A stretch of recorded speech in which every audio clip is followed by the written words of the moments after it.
সত্যি আমি আপ্লুত।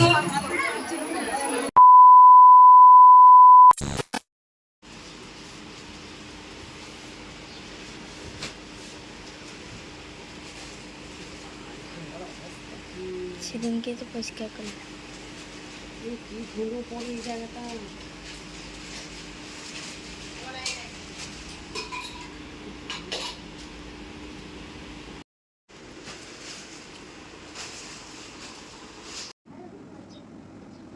কোথায় পাকা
আমি তো চোখে চশমা পরে আসিনি, আমি তো দেখতেই পাবো না।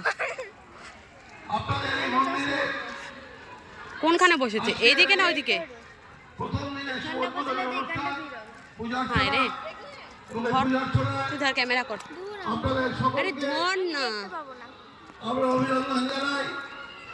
আমি ছায়া নিশ্চয়ই আমরা নির্বাচনের কথা বলবো, কিন্তু যে কারণে আসা হরিচাঁদ গুরুচাঁদ প্রেমানন্দ হরি হরি বল এই কথা বলে আপনাদের সকলকে আমরা স্বাগত জানাই। আমরা যেহেতু রাজনৈতিক ব্যক্তিত্ব, আমরা মনে করি যে আমাদের প্রার্থী আপনাদের দুয়ারে উপস্থিত, এই অঞ্চলের প্রতিটি মানুষ তাকে দুহাত ধরে আশীর্বাদ করবেন। আগামী 1 জুন আমাদের প্রার্থী আপনাদের সান্নিধ্যে এসেছে আপনাদের সঙ্গে কথা বলার জন্য। আপনারা একটু শান্ত হয়ে বসে তার কথা শুনুন।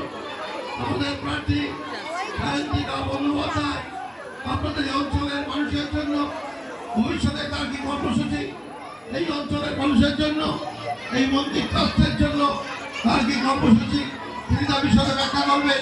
কিন্তু তার আগে আপনারা একটু নিরাপত্তা রক্ষা করুন, নাহলে আপনারা তার বক্তব্য শুনতে পাবেন না।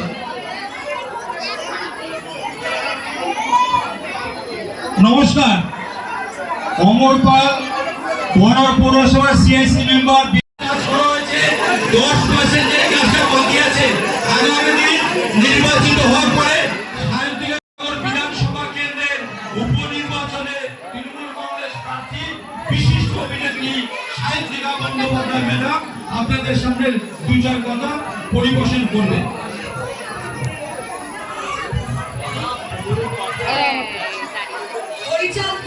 প্রেমানন্দ হরি হরি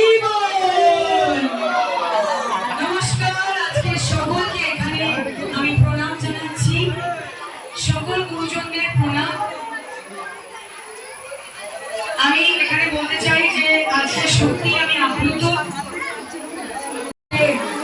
সকাল থেকে ব্যস্ত ছিলাম, সেই জন্যে আসতে আমার একটু লেট হলো। কিন্তু সত্যি আজকে এই মন্দিরে না এলে এই সুন্দর যে মানুষের একসাথে সবাই মিলে এক ছাদের তলায় ঠাকুরের নামগান করছে, এটা আমি দেখতে পেতাম না, আমি মিস করতাম। সত্যি আজকে আমার আশাটা সার্থক হলো, তোমাদের এই আনন্দ আমি সত্যি মুগ্ধ। আমাকে মমতা বন্দ্যোপাধ্যায় পাঠিয়েছে এই বরানগরে।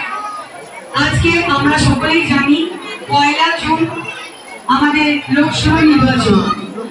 লোকসভা নির্বাচনের সাথে সাথে বিধানসভা উপনির্বাচন হবে এবং মমতা ব্যানার্জি আমাকে সেই বিধান।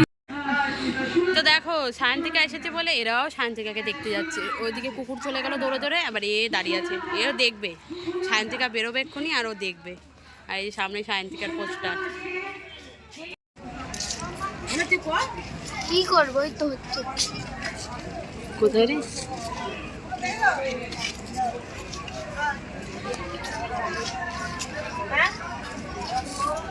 আসছে না তো। আচ্ছা বড় সায়ন্তিকাকে কে না এবার চিনবে। এই যে গাড়িতে ঢুকবে, উঠে গেছে।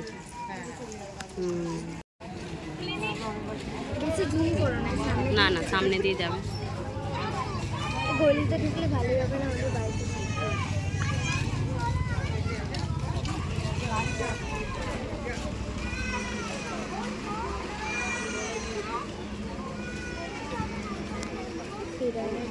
দাঁড়া, রাস্তার সামনে পরপর গাড়ি বাইক, হলো না গেলে কি করে বেরোবে।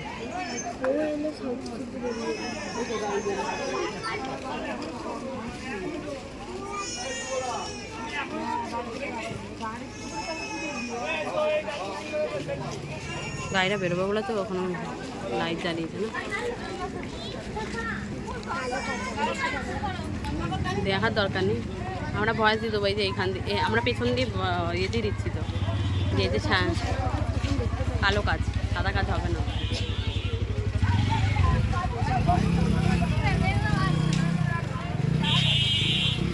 বেরোচ্ছে না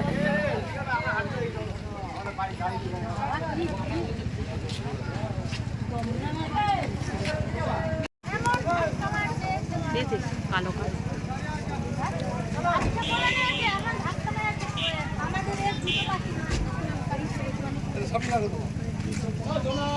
মমতা ব্যানার্জি যদি আসতো না আরো ভিড় হতো। এই যাচ্ছে কালো কাজ, আমি তো বললাম কালো কাজই থাকবে। এই